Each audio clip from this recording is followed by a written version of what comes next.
Fact is that people come and go, and remember the rule: hire fast and fire faster.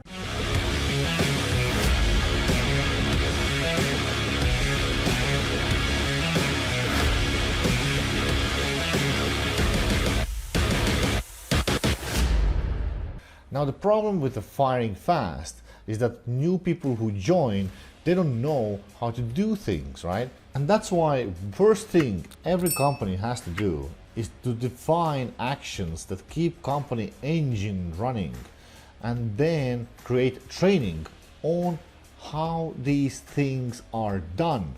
And we call these core processes.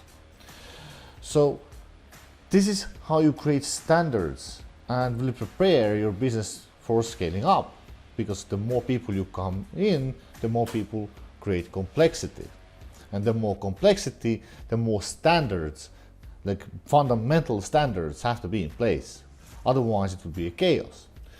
Now these core processes are your company assets. I call them like a real estates which earn you money, right? And whoever will join the company can easily understand how something is done, learns it, and starts creating value immediately while going through the onboarding culture training. Now, plans are useless, planning is everything.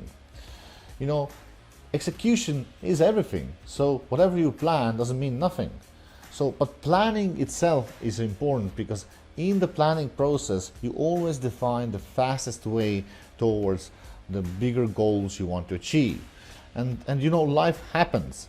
So the more often we plan, the faster we can get there.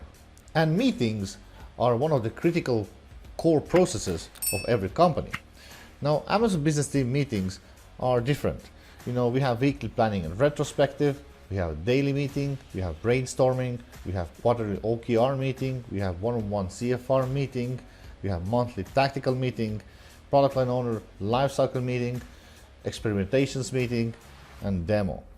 Let's talk about this weekly planning and retro, because this is one of the most important meetings that sets the rhythm and tone for every single week. And we're going to speak about how to do that using Asana. It takes 1 to 2 hours max. Occurrence is usually every Friday, and purpose is to line and capture bottlenecks. We're going to first go through the last week review, then we're going to do the retrospective where we answer certain questions, and then based on these questions we're going to go ahead and plan your next week in advance. So I'm going to show you now how everything's done using Asana, where I built the weekly planning and retrospective template.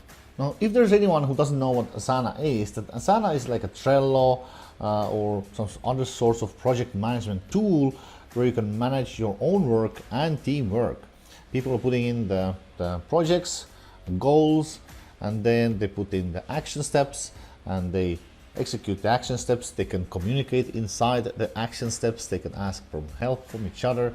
And it's like a communication and task management tool where you can easily see who is doing what, when, and how.